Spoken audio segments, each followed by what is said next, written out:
Vamos lá. Boa noite. Boa noite. Que auditório bacana, viu? Hoje a nossa mensagem é muito especial. Eu devo até agradecer principalmente uma pessoa que eu não vi aqui ainda. Oi, Lorna.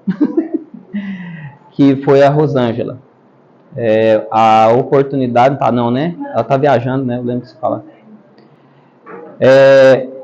No mês dos pais, ela me solicitou que buscasse incluir no material algo sobre José, o pai terreno de Jesus. E nós sabemos, como cristãos, que pouquíssimas informações se tem sobre esse personagem, que é tão importante.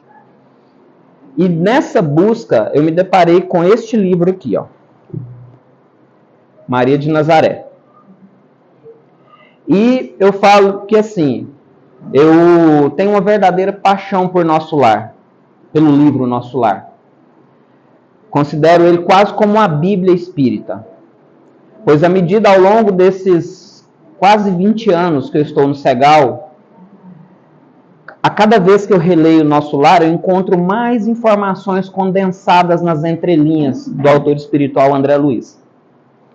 E eu tenho um novo livro que está pau a pau com o Nosso Lar, que é o Maria de Nazaré, e acabei também adentrando a leitura do São Francisco de Assis, ambos do espírito miramês. E ele já diz para a gente aqui que é uma obra que o ideal é que você não leia apenas uma vez.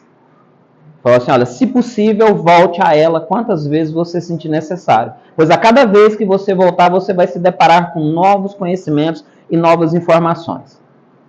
E quando eu li a introdução do livro, que eu confesso que achei um pouco pretensiosa, pois ele diz que essa obra tem o poder de mudar a vida de quem a lê. Trazer um entendimento único a cada pessoa que estuda essa obra. E eu concluí que é verdade. Ambas. Tanto São Francisco de Assis, que eu estou começando a estudar, está marcado bem no comecinho aqui, quanto o Maria de Nazaré, que eu já estou na terceira vez que eu estou relendo ele, estudando. Então, quem tiver condição e desejo de conhecer o que nós vamos expor aqui hoje, que é uma parte do livro que trata até o momento da chegada de Jesus entre nós, o que eu vou passar aqui para vocês é uma mera fração do que tem contido nessa obra. E até pedi para a Aline, né, que me falasse quantas pessoas tinham no tratamento, e diferente dos meses nós temos 35 pessoas, nesse mês nós temos menos, então o nosso tempo é menor. Então eu vou tentar condensar esse material para que eu possa entregar o conteúdo para vocês, porque eu acredito que é algo que vai fazer com que todos nós que aqui estamos na Chácara Fraternidade, que acredito que é uma comunidade de espíritos que buscam o amadurecimento espiritual, aquilo que o seu Zé tanto trabalha conosco, que é a educação do espírito, precisam adquirir. É uma maturidade espiritual que a gente descobre quando nós estudamos essa obra. E para a gente começar a adoçar os nossos corações, como nós vamos falar muito da nossa mãezinha querida, eu gostaria de compartilhar com vocês uma das 3 versões da Ave Maria que eu trouxe para que a gente possa ouvir hoje, tá bom? Então, quem quiser, não se preocupem de ver o vídeo, isso aqui está na internet, se preocupem se quiser fechar os olhos e se conectem com a profundidade e a beleza dessa música, que não é mais do que uma pálida expressão quando a gente fala de Maria.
Vocês preferem que deixe ligada ou apagado? Por causa dos mosquitinhos, pode deixar ligado?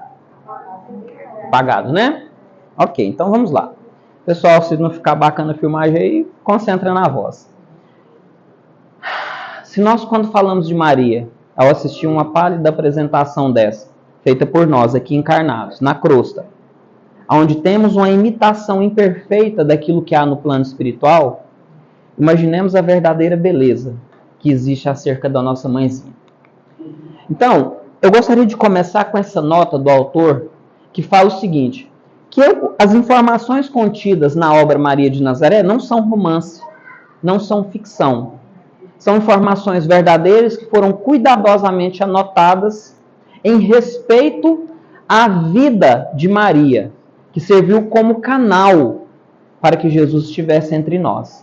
Então, as informações foram cuidadosamente compiladas. No plano espiritual, existem métodos de psicometria, através da qual os espíritos conseguem ter acesso a acontecimentos históricos, resgatando na integralidade a história que se passou há muitos séculos, tá bom? Então, quem foi Miramês? Nós já ouvimos falar muito dele. Não é a primeira vez que nós temos contato com esse espírito. Existe uma parábola no Evangelho, que é a parábola do jovem rico. Sabe aquele jovem que procurou Jesus e disse, mestre, o que é preciso para ganhar o reino dos céus? Jesus falou para ele guardar os mandamentos. Ele disse, isso eu já faço. Isso eu já faço, Senhor. Ele, ok, já que você está adiantado na escola, vá, dê todos os seus bens aos pobres e volte e me siga. Lembra que aquele jovem não voltou? É ele. Que após a vinda de Jesus, se compromete com o mestre a promover um trabalho evangélico de divulgação. E acaba esse nosso irmão desembarcando aqui no Brasil, recém-descoberto. Ele nasce na Espanha e quando começa aquele movimento da descoberta das novas terras, ele se sente fortemente atraído. E termina por desembarcar, se eu não estiver equivocado, por volta de 1642 na costa brasileira. Quando ele chega aqui, ele tira suas botas e desce. Quando seus pés tocam a areia da praia, ele chora de emoção por ter chegado na terra que Jesus concedeu como berço do Evangelho. E ele passa a atuar aqui de forma intensa na evangelização, na proteção, no cuidado e no acolhimento daqueles que estavam enfermos e em dificuldade. E quando ele desencarna, novamente se emociona pelo fato de que chegou à pátria brasileira pelas portas do amor. Ele veio pelo desejo de fazer a diferença, de contribuir para o desenvolvimento da terra a qual Jesus tinha destinado para ser o coração do mundo e a pátria do Evangelho. Ele veio para amar. E o João Nunes Maia, que foi o médium que psicografou, é um médium mineiro, contemporâneo a Chico Xavier, e que acabou por morar próximo em Belo Horizonte, conhecendo o Chico, que o auxiliou no desenvolvimento da sua mediunidade. Então tem diversas obras psicografadas por ele. Então esses são os caminhos através do qual essas informações chegaram até nós. E é importante saber para que todos vocês possam buscar isso. Outras obras do Miramês, do João Nunes Maia, para educar o nosso espírito. Então, quando nós vamos falar sobre a preparação da vinda de Jesus, vocês têm uma ideia de quando nós estamos falando? Porque no decorrer da obra, ele cita informações do Império Babilônico, que a pleiade de espíritos chamados Ceareiros do Bem atuam no Império Babilônico promovendo a limpeza espiritual. Bom, o Império Babilônico foi de cerca de 1700 a.C. E Maria, chamada de Sofia antes de sua encarnação, já se encontrava em trabalho ativo na atmosfera terrestre, promovendo a asepsia para que fosse possível Jesus se corporificar entre nós. Então, ou seja, aqui nós começamos o amadurecimento, porque a vinda de Jesus não foi algo decidido repentinamente. Nós estamos falando de preparações que começaram antes da corporificação de Moisés. Para a gente ter uma ideia, antes de Moisés, já estava sendo feito trabalho ativo. Então Moisés vem como um preposto de Jesus. E muitos vieram antes. Muitos, os filósofos, aquele pessoal antigo, todos vieram no sentido de elevar o padrão moral, espiritual, intelectual e vibratório do planeta Terra, para que fosse possível Jesus se corporificar entre nós, elevando a Terra em categoria dos mundos. Então, essa foi a preparação. Quando Moisés resgata o povo da Terra Prometida, quando ele já está quase chegando na Terra Prometida, uma voz que costumeiramente o orientava, disse a ele: Moisés, preciso que você suba novamente ao monte, mas desta vez vá só. Então ele chega, no lugar de costume, deita porque ele falou assim: eu vou dormir um sono e vou desdobrar. Aí o Espírito chega, cutuca no ombro dele e fala: não, você vai acordado mesmo, vamos subir. E então ele recebe uma ordem muito específica. Diz a ele o seguinte: Moisés, separe aqueles diretos a ti em comando que maior compreensão têm acerca dos ensinamentos evangélicos. Funde com eles uma fraternidade que tem por objetivo, desde já, trabalhar em favor da preparação da vinda do Messias, que foi prometido. Funda-se, então, através do seu irmão, na obra não deixa claro se é um irmão consanguíneo ou um irmão de causa, um irmão do Evangelho, segundo a visão, chamado Essém. Funda-se, então, a fraternidade dos essênios, contemporânea a Moisés. E por muitos e muitos séculos, eles trabalharam no mais completo e total anonimato, preparando a terra para receber Jesus. Nós vamos falar no decorrer da nossa conversa de hoje do trabalho incansável, da vigília. Sabe aquela oração das 6 horas que nós fazemos? A hora do Ângelus, que se diz que é em homenagem a Maria? Ela foi criada pelos essênios. Era uma meditação que eles faziam todos os dias às 18 horas para criar um ambiente espiritual, para sustentação à obra que Maria, como canal através do qual Jesus viria, implantaria na Terra. Então, para a gente ver aonde se estende essa ordem que foi dada a Moisés. Nós vamos falar um pouco sobre isso, tá? Então, foi feito um convite para que Sofia, que nós conhecemos posteriormente como Maria, compusesse e integrasse esse projeto de corporificação de Jesus aqui na Terra. Ela, segundo as informações que nos constam, habitava Sírios. E nenhum espírito aqui na Terra poderia compreendê-la. Fica muito claro na obra. Somente outro espírito que tivesse atingido o nível de perfeição moral da mãe de Jesus poderia compreendê-la. Uma criatura que viveu do berço ao túmulo sem pronunciar uma única palavra que contradissesse em algum aspecto a lei de Deus. Sem nunca reclamar. Sem nunca solicitar nenhum privilégio. Muito pelo contrário. Quando ela reencarna, ela pede aos espíritos que cuidaram de sua reencarnação que apagassem temporariamente da sua memória todas as conquistas espirituais que ela fez ao longo dos milênios incontáveis. Pois ela não queria se sentir privilegiada acima dos outros. Apenas que deixassem com ela a imensidade do amor que ela já havia desenvolvido, para que ela pudesse amar sem fronteiras, como ela o faz até hoje.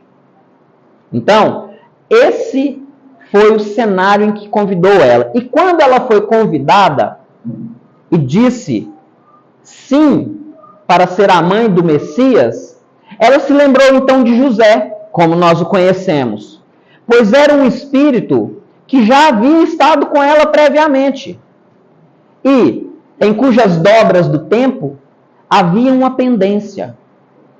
Ela então solicitou que ele pudesse ser o companheiro dela nesse projeto. de acolher Jesus entre nós. Ele foi então localizado pelos espíritos e ainda um pouco aturdido, sem compreender a profundidade da missão e da oportunidade, mas oprimido pela consciência que cobrava dele um débito que não nos é informado com o espírito de Maria, aceita prontamente a oportunidade de estar ao lado de Maria. E conforme nos diz na obra, mesmo nas reencarnações posteriores, o Espírito José, independente da denominação religiosa que esteja vinculado, porque ele já esteve a várias, ainda como uma lua gravita em torno do Sol, gravita em torno de Maria. Segundo os relatos, ele, mesmo após várias e várias reencarnações, se emociona apenas de ouvir o nome de Maria. Olha, a reencarnação e o trabalho desenvolvido por José foi um dos mais árduos que nós possamos imaginar. Pois a distância evolutiva que havia entre ele, Maria e Jesus era muito grande. E ele enfrentou muitas dificuldades para conseguir ombrear e levar adiante a missão que lhe foi confiada. Mas como era a Terra, a época que esses espíritos, essa pleiade de espíritos chamados seareiros do bem, chegaram na Terra? Como era? Como era essa Terra? A Terra submersa nas sombras, sob a regência da ignorância dos homens. Segundo eles, se fosse descrito para aqueles que foram responsáveis pela Inquisição e a Cruzada, como era a vida na Terra, eles chorariam de piedade. O mais endurecido dos espíritos do século XIX choraria ao ter notícia da realidade que existia na Terra naquela época. De tão primitiva que era a vida, de tão animalizada ainda era a convivência entre os homens. As sombras, ele diz assim, as sombras, a ignorância e a maldade dominava qualquer coisa que fosse tocada pelo coração humano. Imaginem, qualquer obra que envolvesse um ser humano era dominado pela maldade e ignorância. E apenas os profetas tinham a coragem de dizer as verdades a essa época, de enfrentar aqueles que estavam no domínio das massas, mesmo sabendo que pagariam caro com suas vidas, passando por situações das mais ultrajantes e cruéis que a gente possa imaginar. Dentro desse trabalho, conforme está no livro Francisco de Assis, foi feito o traslado, a transferência de cerca de 2 bilhões de espíritos ignorantes para uma cidade espiritual que foi construída na linha do Equador, para que o Sol dizimasse as formas pensamento grosseiras que esses espíritos criavam. Cerca de 2 bilhões dessas almas ficaram confinadas por 1000 anos nessa cidade. Começaram a serem liberados por volta do século 800, o ano 800 depois de Cristo. E então nós temos, dentro da história que nós conhecemos, as cruzadas que foram obras deles. Depois eles, já bem melhorados, promoveram a Inquisição.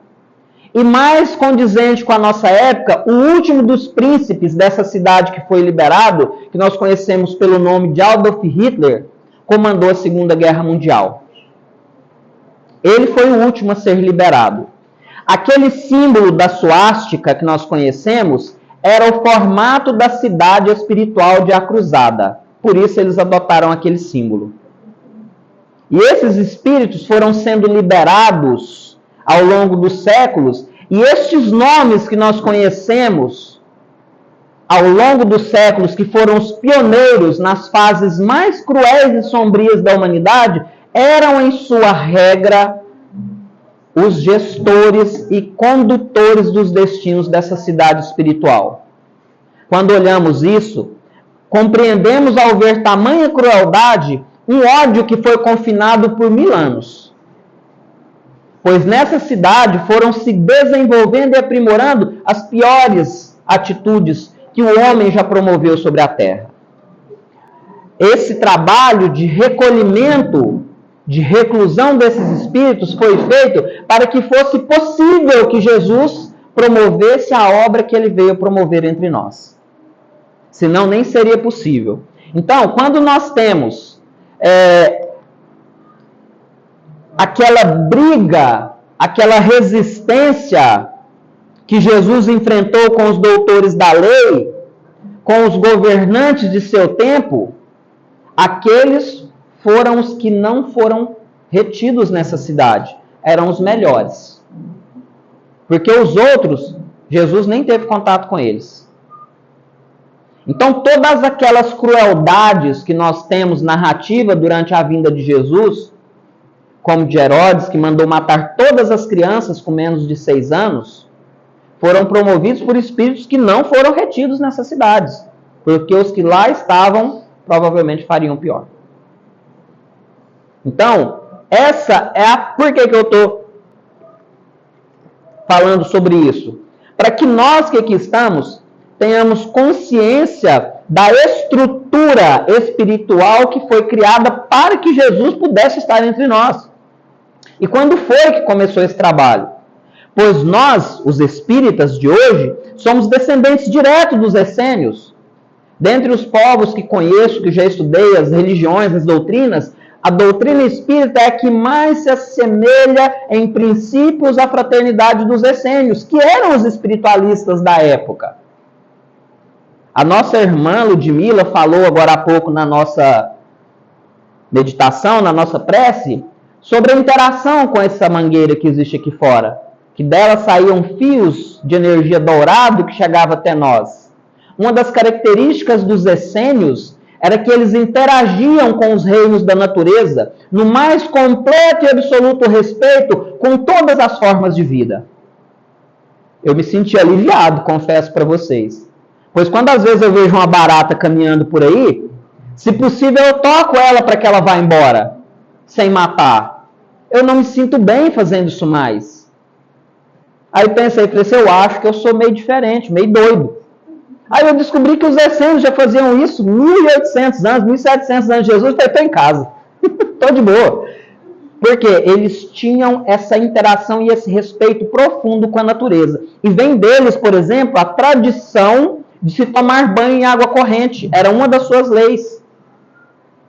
E no Monte Carmelo, onde estava um personagem que nós vamos falar, que é o pai Munique, que foi um pai espiritual de Maria, quando essa estava se corporificando aqui, né? Ele fala que era muito comum verem os espíritos magnetizando as águas da cachoeira onde eles tomavam banho, que estava dentro do templo, dentro das cavernas, que eles viviam em cavernas. Nós vamos mostrar algumas imagens aqui, né? Então vamos lá em frente. Então, a realidade que nós tínhamos dentro dos templos, das sinagogas, era muito sombria. Quando nós falamos que, por exemplo, na inauguração do templo de Jerusalém, pensa, foram sacrificados 20 mil bois e 100 mil carneiros. Imaginem o sacrifício de 100 mil touros. Eu não conheço uma única fazenda no Brasil que tem esse rebanho. Eu já vi algumas, até 20. Aí sacrifica-se 20 mil touros e 100 mil carneiros em homenagem à inauguração do templo. E esses eram os líderes espirituais da terra. Será que estávamos distantes da realidade que Jesus queria trazer? Os essênios eram combatidos, pois estes, desde muito antes, faziam a interpretação correta dos ensinos sagrados. E quando Jesus vai se corporificar entre nós, narra-se que lia-se as tábuas originais escritas por Moisés dentro do templo dos essênios. Percebem o quão detentores da história espiritual da humanidade terrestre foi esse povo? Cuja interação com Jesus marcou o período dos 12 aos 29, mas não da forma como é habitualmente dita Se der tempo, nós vamos chegar nessa parte, senão eu já deixo o spoiler para a próxima palestra, né? Que não pode ser em dezembro, porque em dezembro eu não estarei aqui, por isso que eu estou fazendo em novembro, né? Então, a gente começa a perceber o quê? A realidade que Jesus enfrentou, a realidade que estava dentro dos templos e nas sinagogas, pois aqueles que seriam vanguarda espiritual da terra, era talvez o mais enfermo dos povos, pois era aquele que tinha sobre sua detenção a verdade do Deus único. Entretanto, estava mais distante da realidade dos ensinamentos do que qualquer outro povo da terra, pois eles sabiam a verdade. É como alguém que se diga espírito, mas não pratica, não acredite na caridade ou na reencarnação. As verdades evangélicas estão descritas no Antigo e no Novo Testamento, da mesma forma que está no Corão. E os seres humanos, ainda com a mente embotada pela ignorância e a maldade, leem as verdades que lá estão escritas e fazem as interpretações das mais absurdas, distorcendo as verdades evangélicas, adaptando-as à sua necessidade, ao seu interesse. Nós temos no Evangelho segundo o Espiritismo que o cristianismo é uma árvore frondosa que deve recobrir toda a terra, mas que foi tão podada e mutilada pelos homens que hoje não produz mais maus frutos, mas não produz fruto algum. Jesus, quando esteve entre nós, ele disse: hei de mandar para estar eternamente convosco o Consolador prometido. Pois ele já, conhecendo o coração do povo que habitava a terra, sabia a distorção que iria ser implantada dentro do seu evangelho. E quando esses irmãos da cidade espiritual, a cruzada, foram libertados, eles se imiscuíram imediatamente nas religiões e doutrinas terrestres, promovendo em nome de Deus e em nome de Jesus as maiores atrocidades já praticadas no nosso planeta, manchando o nome do Cristo, fazendo com que muitos irmãos, conforme nós temos narrativas em obras espíritas, não acreditem em Jesus, não acreditem no Cristo, em função das atrocidades que já foram praticadas em seu nome. Eu ia contar uma, mas não vou não. Tem as crianças aqui. Então, assim, essa era a realidade que existia na época de Jesus. E que os verdadeiramente fraternos eram os essênios. E olha só, desde o princípio da obra se fala esse termo, as três colunas espirituais. Não se dá nome, mas existem no decorrer de todo o período que Jesus, desde a sua preparação até o posterior, a presença de três entidades espirituais de altíssima hierarquia, que eram como guardas, seguranças, que acompanharam a família de Maria, Jesus e depois, em um tempo, os seus discípulos. Esses espíritos começam com a visualização, embora, se eu não estiver enganado, vai aparecer na frente, seja São Joaquim, uma coisa assim, o nome dado ao pai de Maria. Na obra ele traz o nome, talvez original, de Eli e Ana.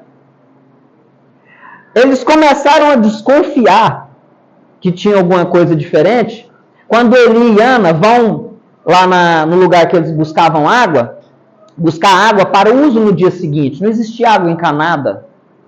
E aí, Eli, quando ele vai pegar água, ele olha e vê mãos fluídicas, fluidificando as águas que eles tinham colocado naqueles jarros que se carregava. E ele assusta muito, ele fala: meu Deus, o que eu estou vendo aqui? Estou vendo coisa do outro mundo.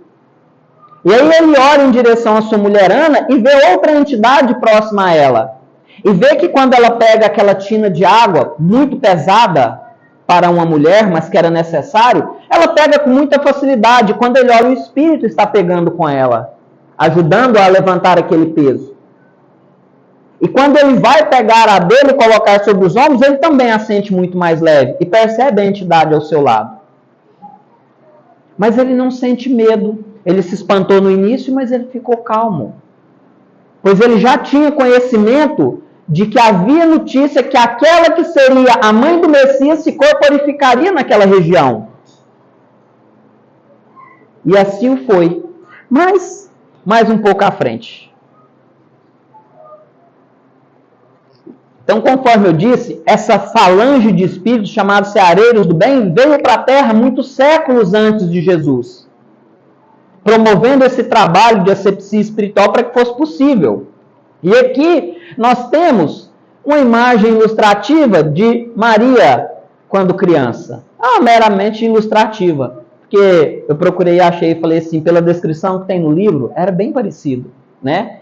Então, Sofia pede que, mesmo após a sua encarnação, que seja concedido que ela possa continuar trabalhando no plano espiritual, nesse processo de limpeza do planeta Terra, para que fosse facilitada a vinda de Jesus. E assim permanece, né?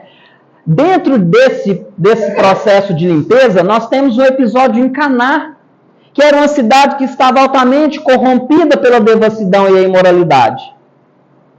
E que essa falange de espíritos vai em praça pública, pois que naquela região chegavam diversos navios, e nesses navios não vinham só encarnados. Os espíritos já sentiam-se atraídos pelo magnetismo da região que receberia o Cristo, em cuja presença Maria já estava. Eles sentiam a atração por aquela região e migravam para lá. Então chegavam muitos e muitos, e a cidade estava infestada desses irmãos em desequilíbrio. Então esses ceareiros percebem a necessidade de fazer um trabalho de acolhimento. E eles vão em praça pública e promovem, dizendo que vão fazer um encontro para que possam ser esclarecidos, para que aqueles que lá estão recebam a oportunidade de adentrarem as portas do bem por escolha própria e não por movimento compulsório. Faça então a exposição, uma apresentação, uma palestra, em que ele diz o que vai acontecer. Então ele chama esse pleide de espíritos e os demais que estão com ele, num processo que nós ainda conhecemos, elevam magneticamente toda a plataforma onde eles estavam, para que eles vejam o céu em Caná. E então começam pequenas explosões na atmosfera que lançam um incêndio que tem por objetivo sanear a psicosfera de Caná, para que seja possível que aconteça algo bom ali. Para vocês verem que aquelas informações que nós temos nas obras de André Luiz sobre as tempestades de fogo no umbral já são práticas muito antigas de asepsia dos fluidos, das formas pensamento que os nossos cérebros psicoespirituais e físicos produzem com os nossos pensamentos enfermiços. Então, eles sentem isso e muitos são conduzidos a uma embarcação que os leva a locais onde aqueles que foram voluntariamente podem reencarnar de forma voluntária, reiniciando o seu ciclo evolutivo, seu ciclo de caminhada em direção ao Pai. Então Maria faz esse pedido para que ela possa seguir trabalhando.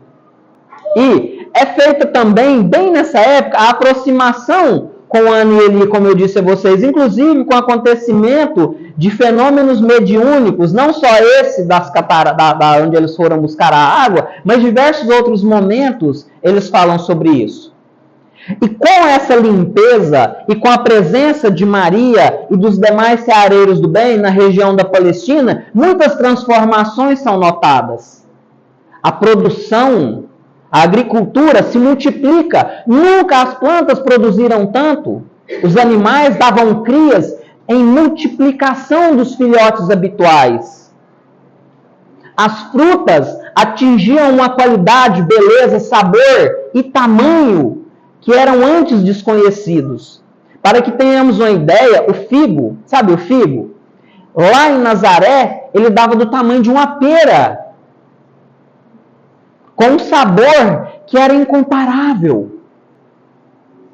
Isso em função do magnetismo da presença de Maria, que nem tinha nascido. Ela só estava por aqui. E aí a gente faz uma reflexão. Qual é o benefício de nós estarmos aqui agora? O que acontece com o nosso corpo físico, espiritual, psíquico? Quando nós trazemos uma água para o tratamento, o que será que nós estamos levando? Será que nós compreendemos o que estamos recebendo aqui? Será que nós compreendemos? Temos a capacidade, a acuidade mental e espiritual de perceber a magnitude daquilo que é ofertado tão generosamente pela natureza, por aqueles que nos recebem aqui?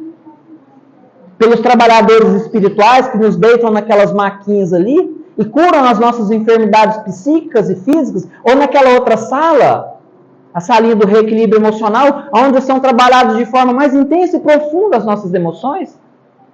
Pois, no decorrer da conversa de hoje, vocês vão ver que distúrbio emocional não é privilégio de agora, não. Não é privilégio de agora, não. Para aqueles homens que às vezes se sentem inferiorizados diante da magnitude das mulheres, relaxa. Quando eu começar a falar sobre José, vocês vão chorar. Quando Jesus nasceu, ele não suportou ficar perto de Maria e Jesus. Fisicamente perto, ele não conseguiu. Tal a magnitude da vibração de Maria e do Cristo. Ele não conseguiu ficar perto da esposa e do filho que ele estava recebendo. Ele se afastou, ele saiu para fora da cocheira, da manjedoura. E o único que fez um esforço tremendo e conseguiu se aproximar em espírito de Maria e beijar o pé de Jesus foi Parmeni, que era talvez um dos espíritos que tem maior elevação moral que estão contidos nessa obra, que estava encarnado.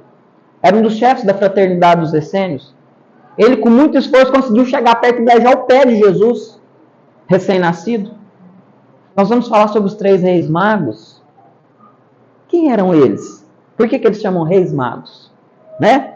Então, quando Maria nasce, quando ela finalmente nasce, nós temos contato com esse moço aqui, ó, Rabino Azedam Moar. E apesar do nome, ele era muito doce. Foi um pai espiritual para Maria e um protetor, inclusive durante o período que ela esteve na escola destinada às virgens que tinham dons espirituais, que ficava dentro do templo. Eram as mulheres que recebiam uma educação primorosa espiritual e tinham acesso a algum conhecimento espiritual, pois foram identificados nelas em algum momento aptidões espirituais.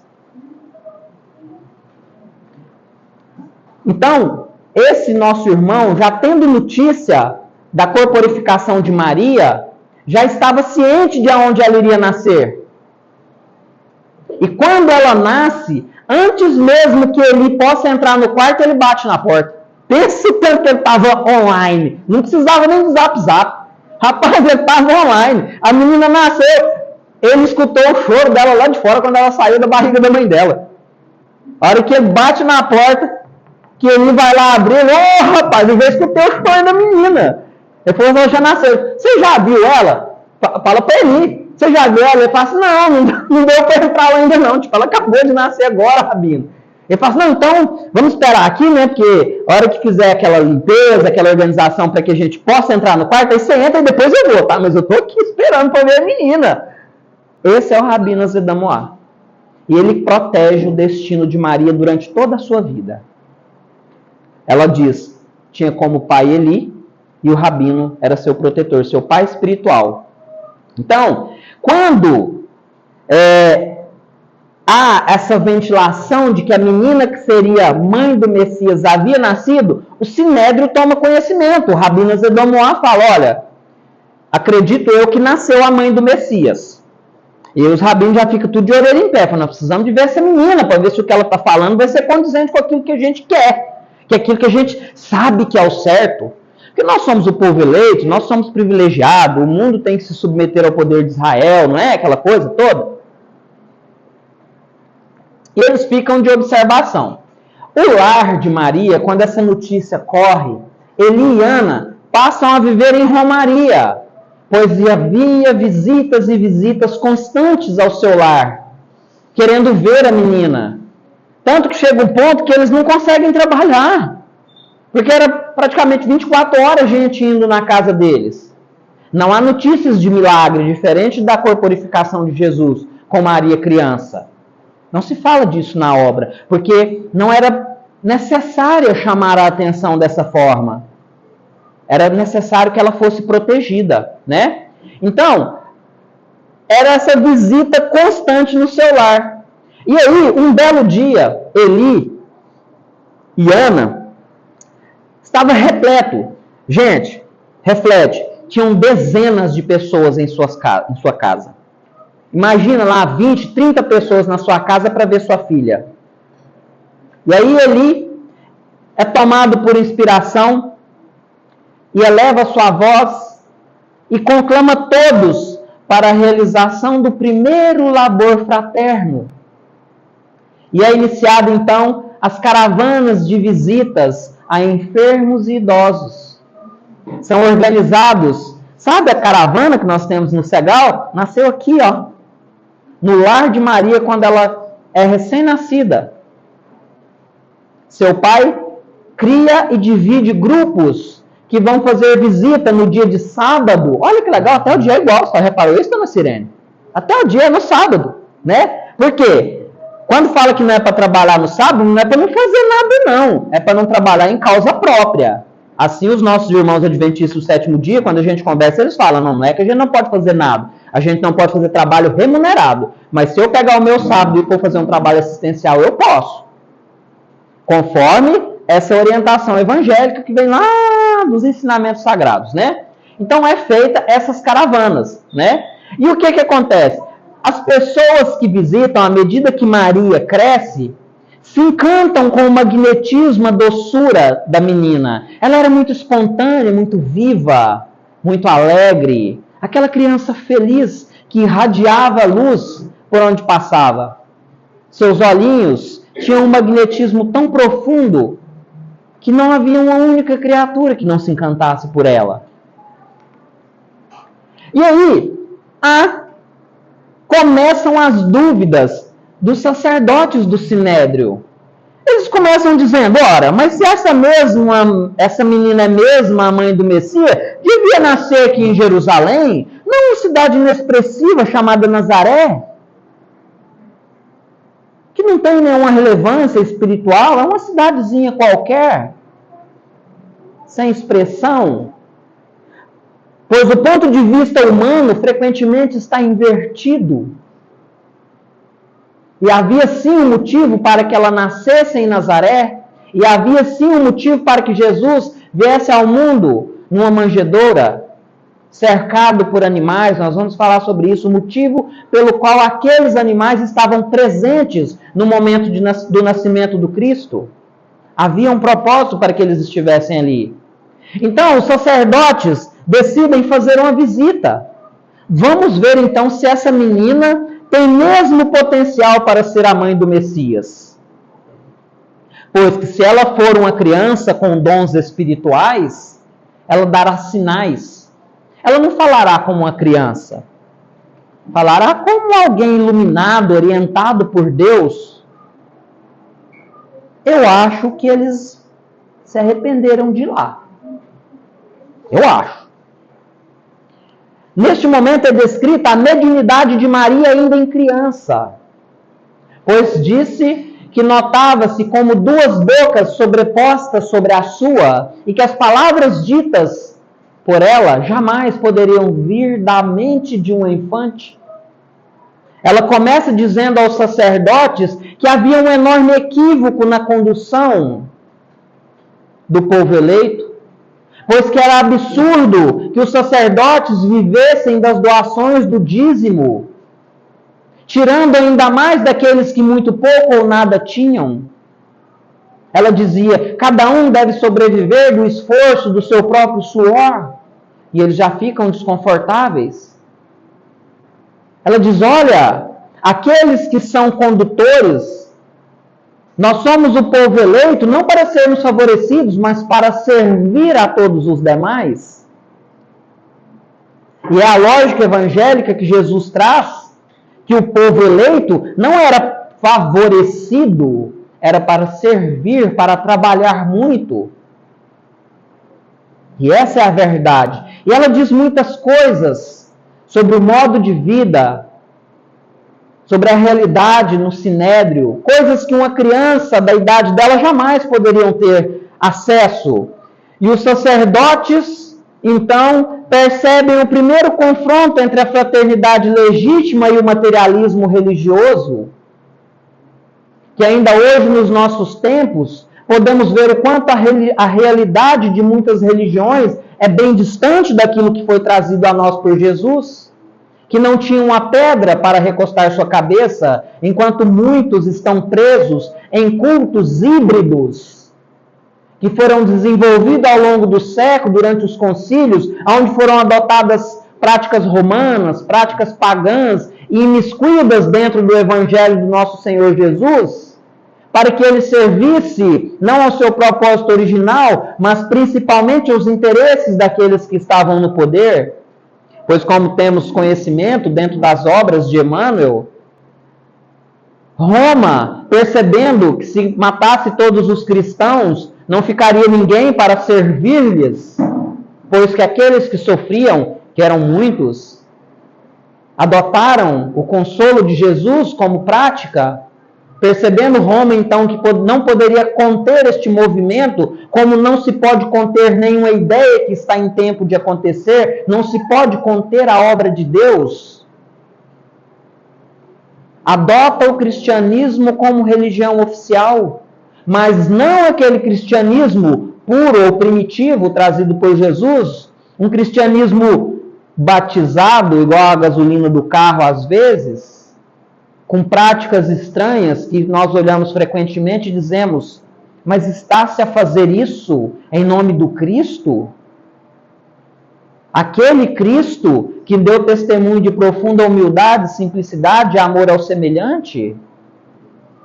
Mas isso também não é novidade, pois já existia desde tempos antigos, no seio do povo hebreu, dos sacerdotes, dos levitas, dos escribas, que consideravam-se favoritos de Deus no sentido de serem privilegiados e não de servir ao seu semelhante.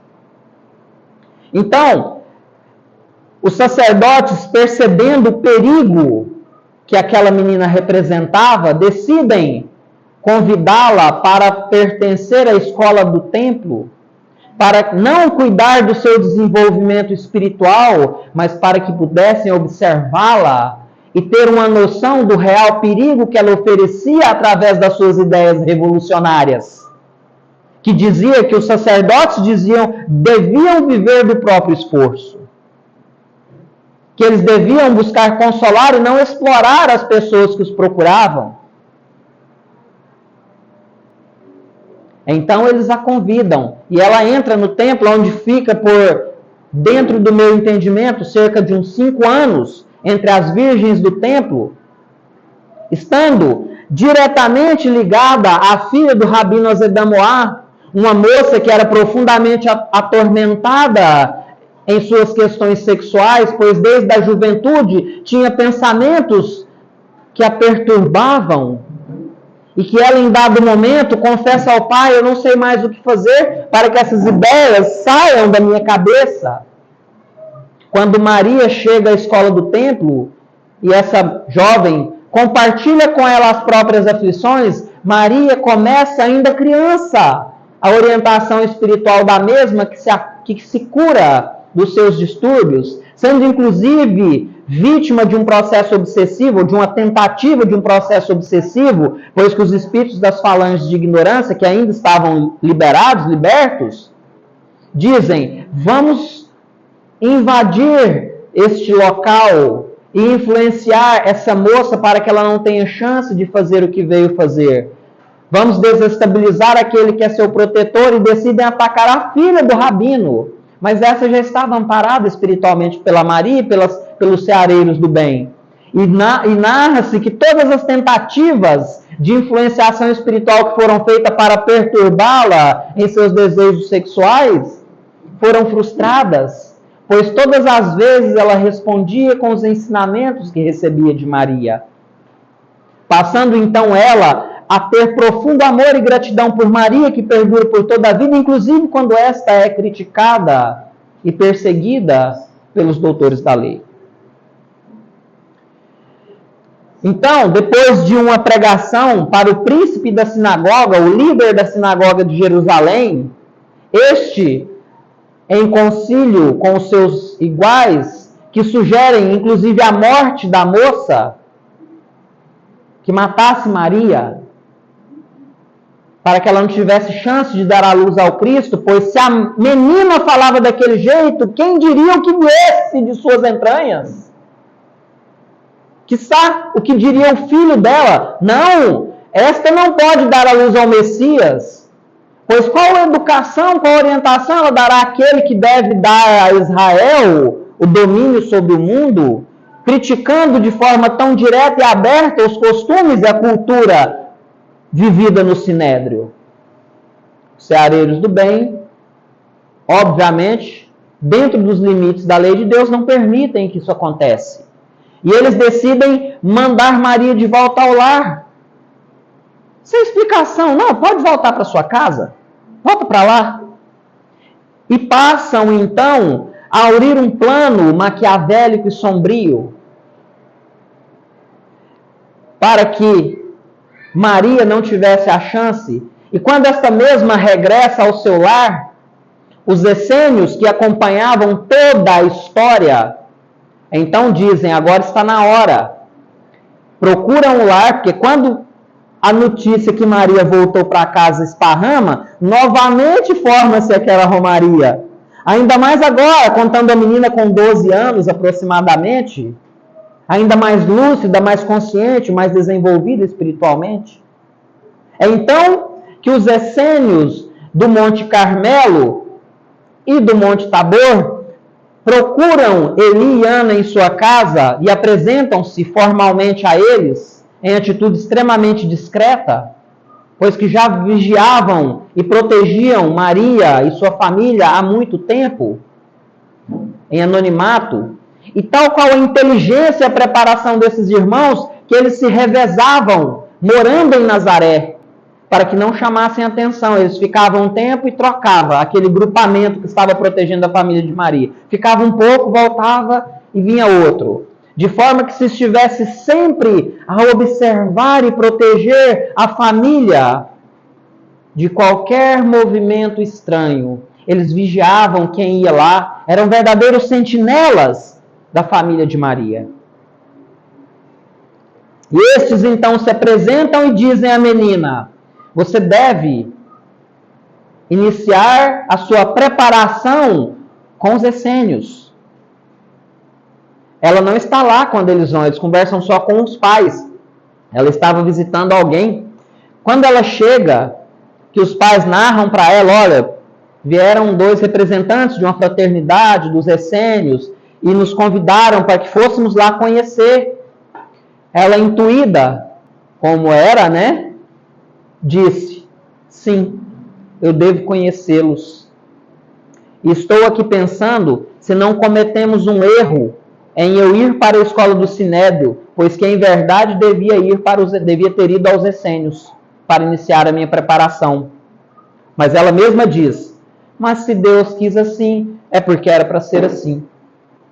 E foi bom, porque os próprios sacerdotes tiveram algum contato com ela e foram avisados do que estava por vir.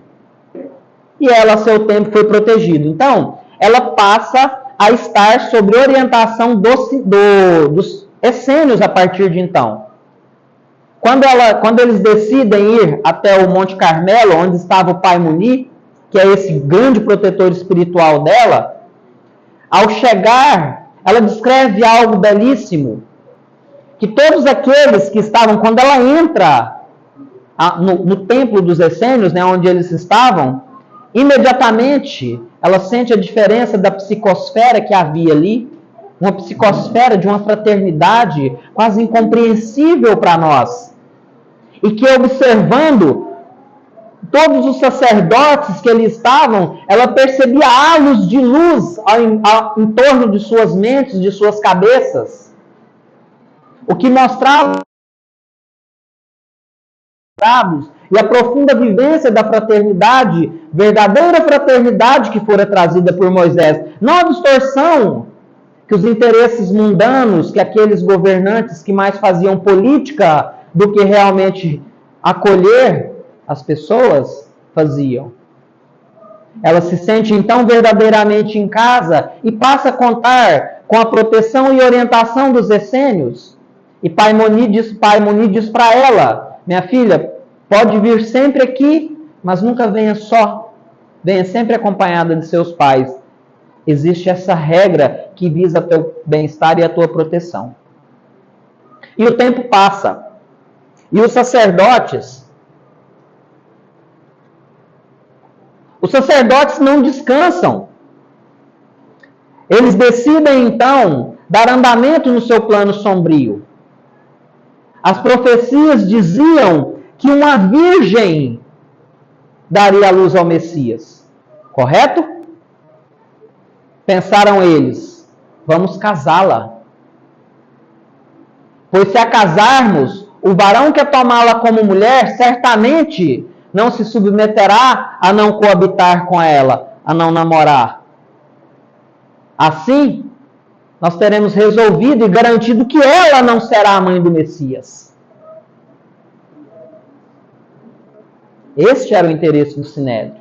E então, decidem escolher um varão, um homem, que seja leal ao Sinédrio, obediente às leis do mesmo, mas que acima de tudo fosse alguém que não levantasse suspeita. E então observam José, ben Jacó, que estava sempre ali no templo, pois já tinha ficado viúvo, pelo que dá a entender, e não pretendendo mais contrair núpcias, desejava apenas servir aos seus semelhantes.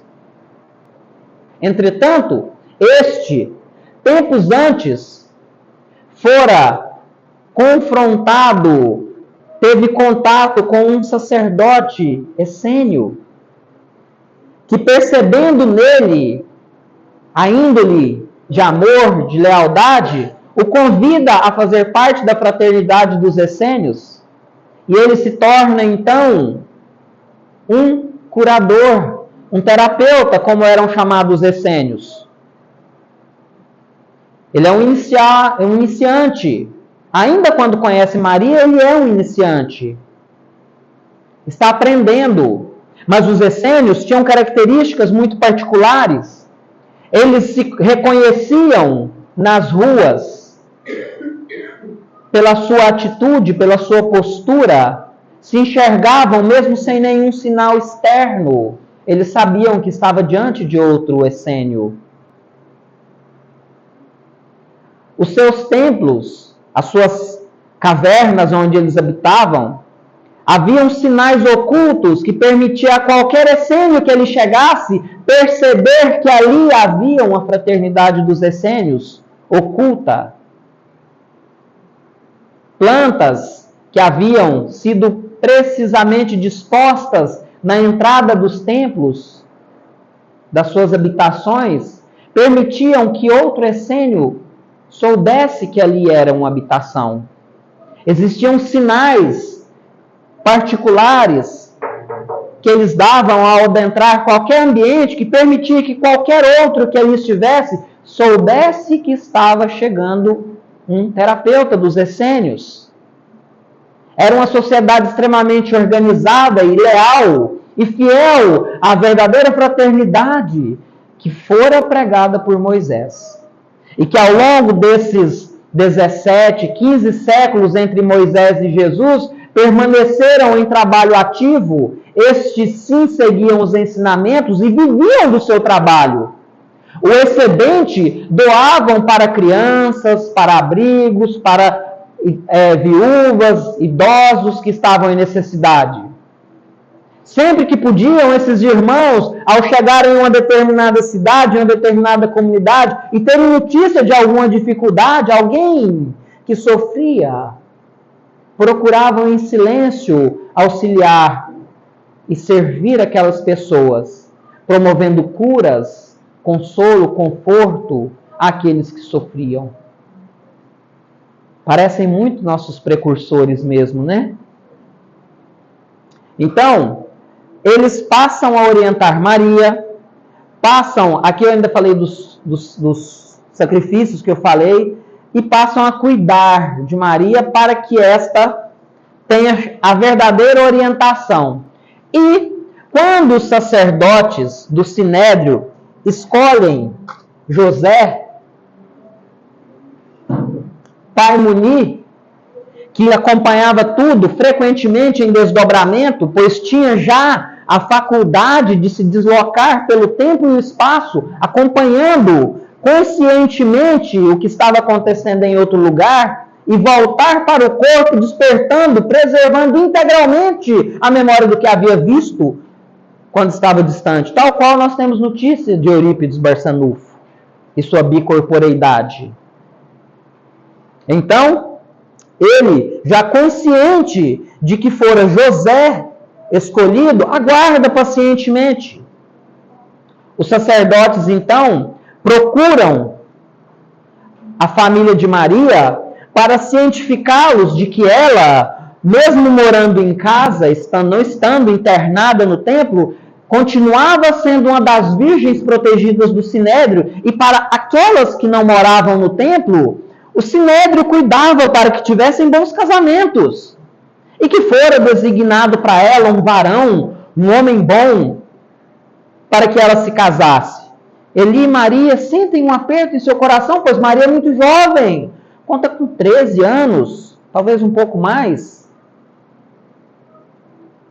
E Eli teme e diz: eu vou conversar com a menina para saber se ela concorda, se ela deseja.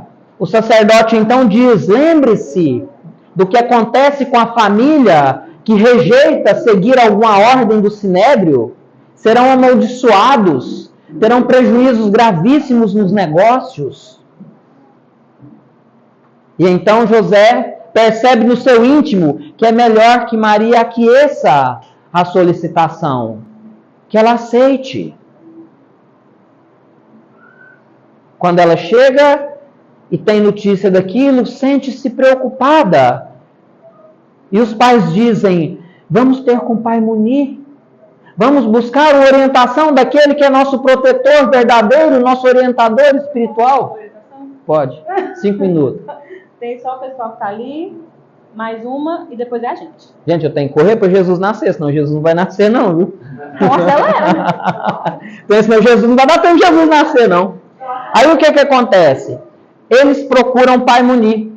E José, quando foi notificado pelo Sinédrio de que iria desposar uma virgem, fica profundamente perturbado, pois dá-se a entender que já tinha uma idade avançada, existem muitas controvérsias. Um fala que ele já tinha 90, algumas obras dizem que ele tinha 40 e poucos, outra que ele era um pouco mais jovem, mas ele era um homem bem mais velho.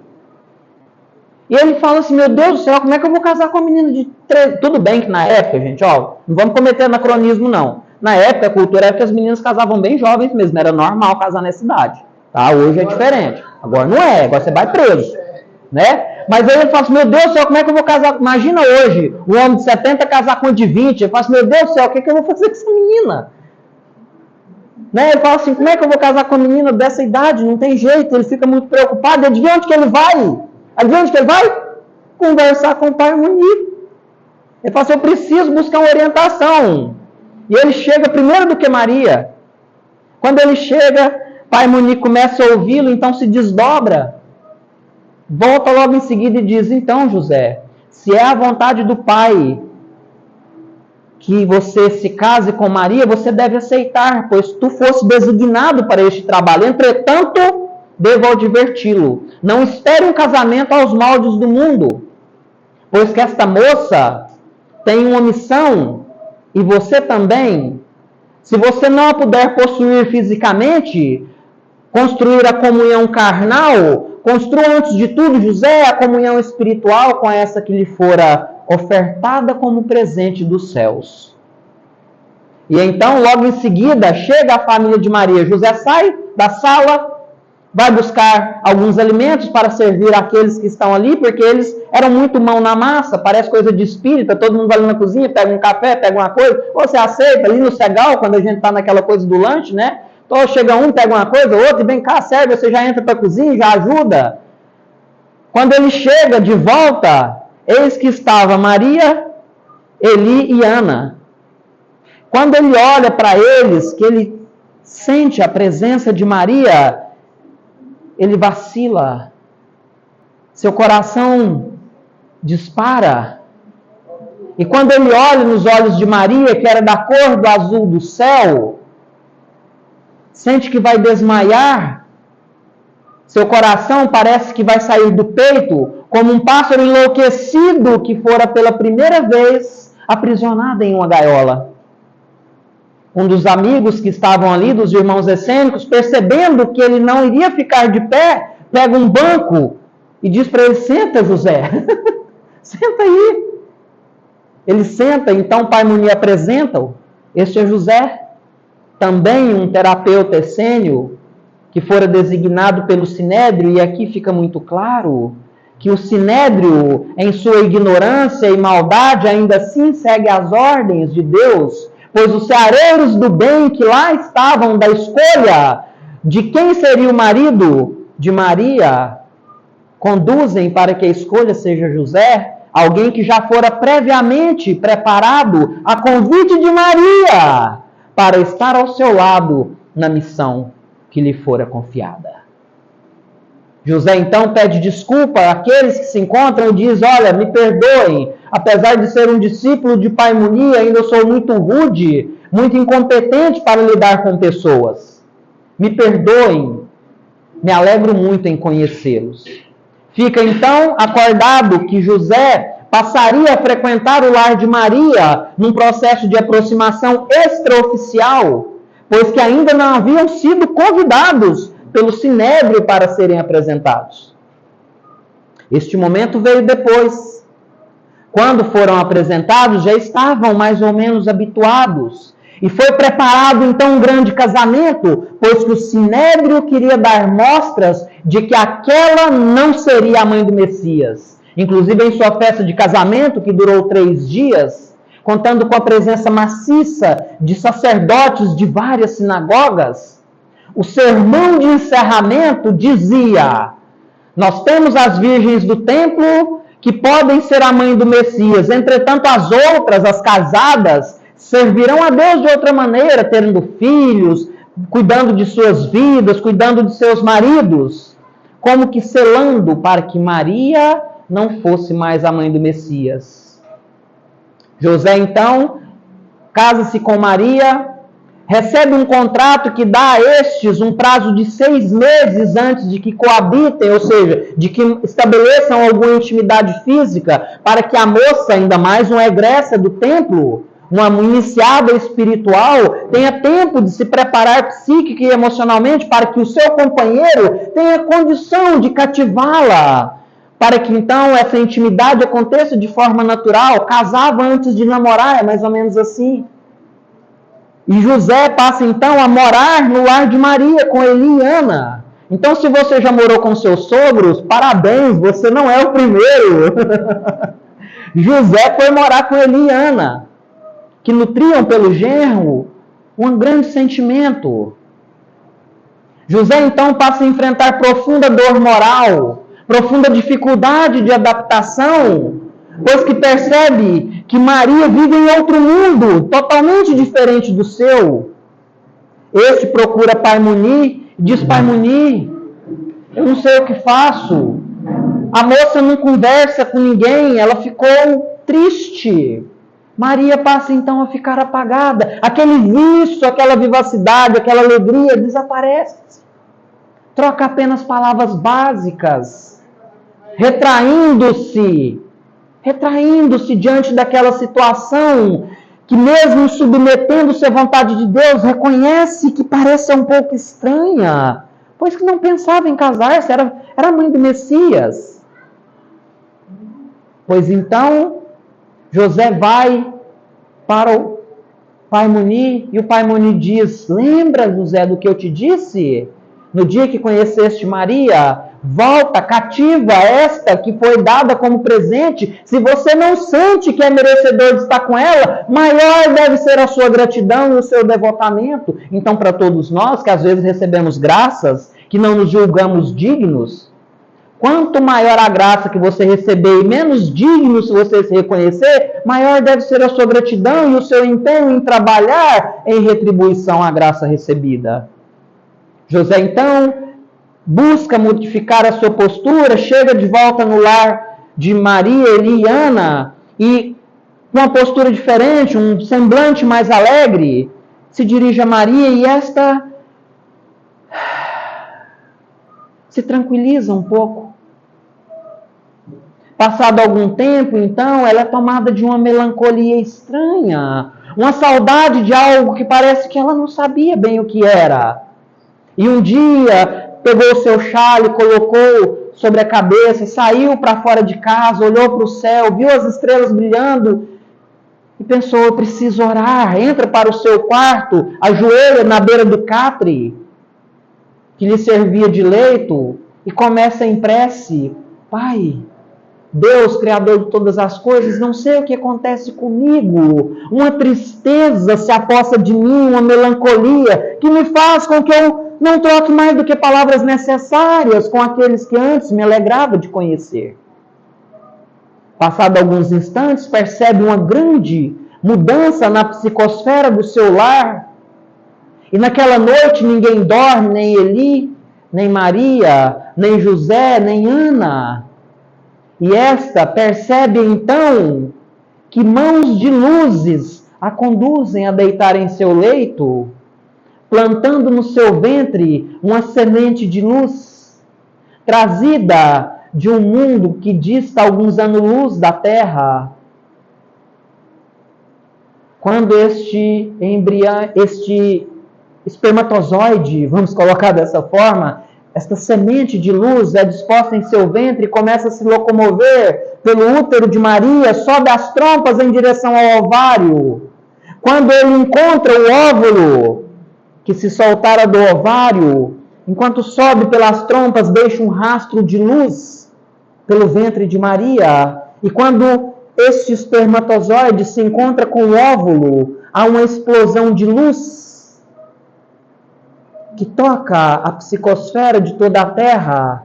E neste momento, o espírito crístico que nós conhecemos como Jesus já se encontra na atmosfera do planeta, bem próximo. E Maria passa então a viver uma simbiose espiritual que a coloca ainda mais distante daqueles que habitavam com ela, pois ela está em comunhão absoluta com o Cristo, sentindo emoções e sentimentos antes nunca experimentados, pois que a própria luz se apaga diante daquela luz que ela brigava em seu ventre. Sentia-se confusa como filha e mãe ao mesmo tempo, como mãe daquele que poderia até alguns instantes ser considerado o pai espiritual de toda a humanidade terrestre. Conduz-se então a gestação do Cristo, o desenvolvimento do seu corpo, um corpo híbrido entre espiritual e físico, que o Cristo usaria para se manifestar entre nós. Transcorre a sua gestação até o momento em que, cumprindo as profecias, José e Maria vão para Belém de Judá, para o recenseamento, dando cumprimento à profecia e não encontrando hospedagem na cidade que estava lotada de pessoas, com a psicosfera. Estou acabando já, Jesus está quase nascendo. Contando já com aquela psicosfera contaminada por milhares e milhares de pessoas em migração para o censo, eles não encontram onde ficar, então José busca uma estalagem, não encontra vaga, pois que aquele estalajadeiro diz: olha, eu tenho a cocheira, eu tenho a manjedoura, se servir para que a sua esposa e você tenham um teto sobre suas cabeças. E José diz: meu Deus, vou dar à luz, minha esposa vai dar à luz ao Filho de Deus, e eu não consigo um lugar melhor para o menino nascer. Eis que ele devia nascer em um lugar condizente com a sua grandeza, mal sabendo José que é na verdadeira e mais absoluta simplicidade que talvez se encontre a maior grandeza. Maria, então, e José se abrigam. Maria, já sentindo que é chegado o momento, se recosta no monte de feno. José corre desesperado de um lado para o outro, tentando encontrar recursos, alguma roupa, alguma sobra de capim, palha dos animais, para que Maria pudesse ter um mínimo de condição para conceber o Cristo.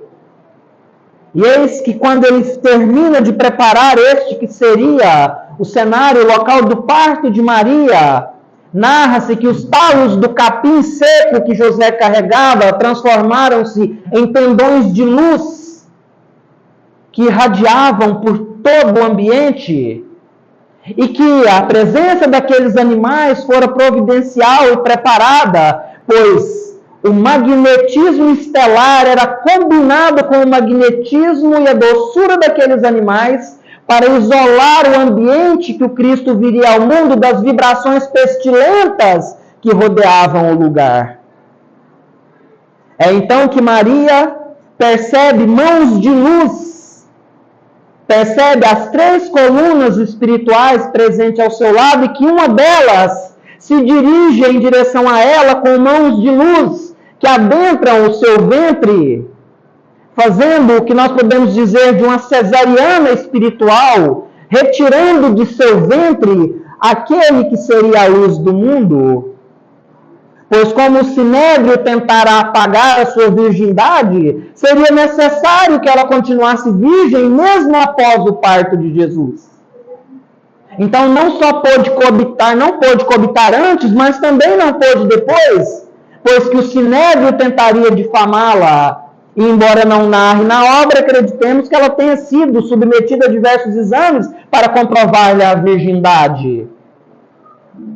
Nasce então o Cristo de Deus na terra. Tenuíssimos fios de luz ligam o Espírito de Cristo a este corpo que fora projetado especialmente para que o Mestre preservasse integralmente suas atividades espirituais em consonância com a sua missão na terra. Pois ele viveu uma existência dupla, espiritual e física, ao mesmo tempo. E aquela falange de ceareiros do bem convoca de todos os países da terra as comunidades de espíritos puros para que se dirijam ao local de nascimento de Jesus. Eis que esta falange, quando se desloca pelo céu, toma a forma de uma estrela, conhecida por nós como a estrela do Oriente. Uma falange de espíritos puros, comparados com o padrão da terra, vindos de todos os países do mundo para reverenciar a chegada daquele que seria a luz do mundo.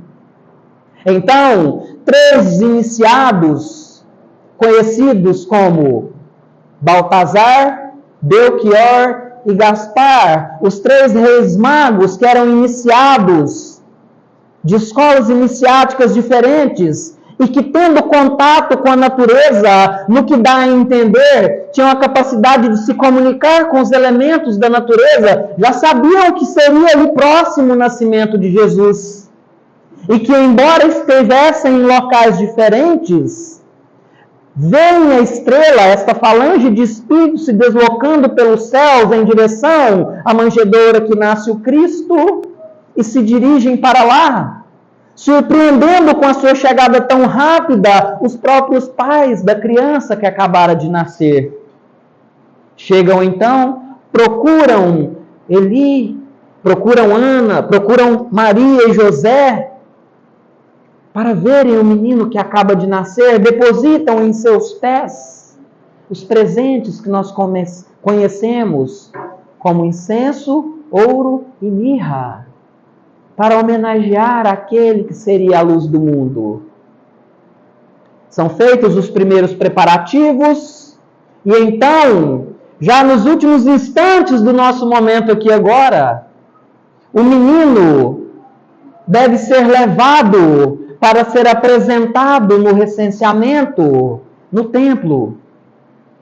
Eis que no caminho é deparado por 3 essênios, que eram conhecidos e são nossos conhecidos até hoje, 2 deles, pois que nas narrativas evangélicas temos notícias dos seus contatos com Jesus, embora somente agora tenhamos a condição de saber que eles já conheciam Jesus desde o seu nascimento.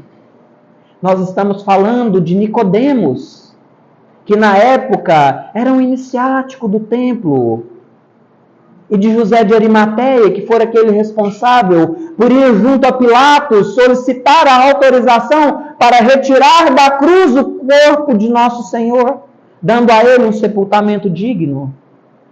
Quando estes encontram com José e Maria, que levavam em seus braços o menino, Nicodemos pede para pegar o menino Jesus nos braços.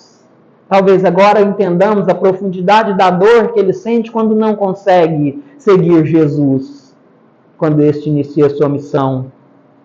E quando ele tem os meninos nos braços, acontece o primeiro milagre de Jesus aqui na terra. Pois que Nicodemos, na véspera, fora consultar um médico do templo e estava em vias de ser expulso do sinédrio em função de uma ferida que trazia em seu peito, cujas todas as tentativas de cura que os médicos do templo haviam feito redundaram em fracasso. A chaga estava aberta em seu peito. E então, quando ele pega o menino nos braços, sente como um calor em seu peito, e ao devolvê-lo para Maria, olha e percebe que a ferida fora instantaneamente curada quando ele pegava o menino. Este fora o primeiro milagre de Cristo, ainda recém-nascido. Depois deste momento, quando eles vão para o templo, apresentam o menino, passam por uma minuciosa investigação.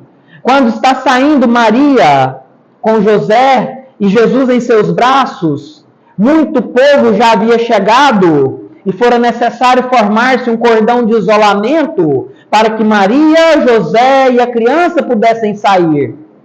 O menino em seus braços, ao sair do templo, Maria contempla uma família que estava ali na porta, tomada da ferida, coberta, todos os familiares, pela lepra, doença terrível.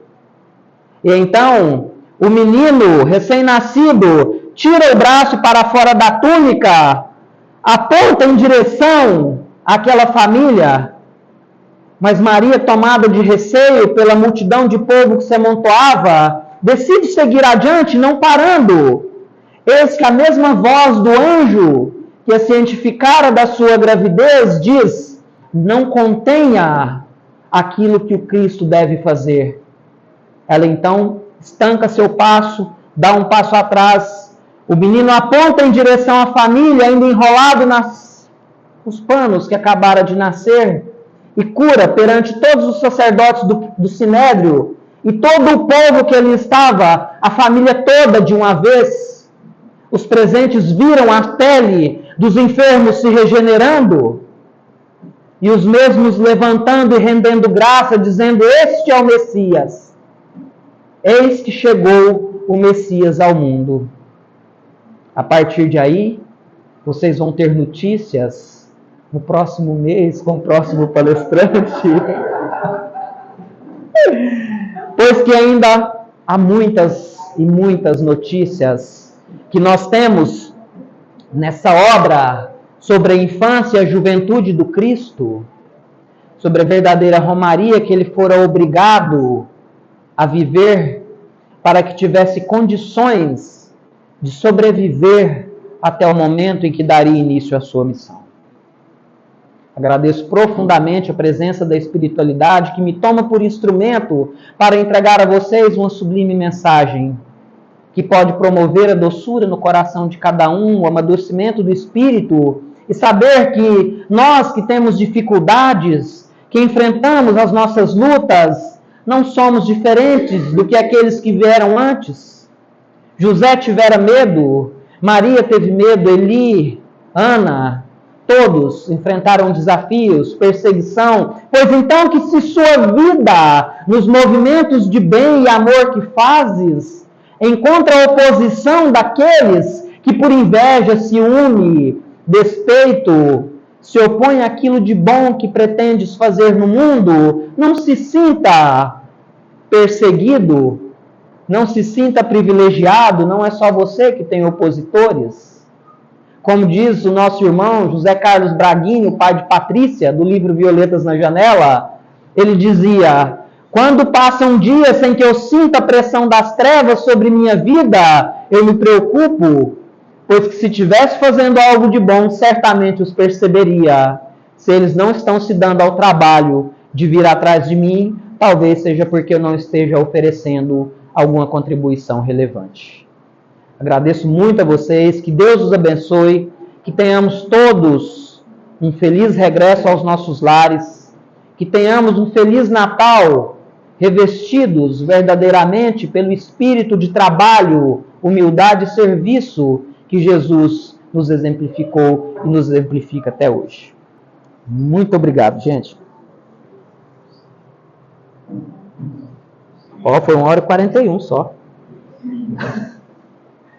Eu nem usei o PowerPoint. Como diz a Vanessa, eu não sei para que eu faço PowerPoint. Mas foi bom, dá um roteiro.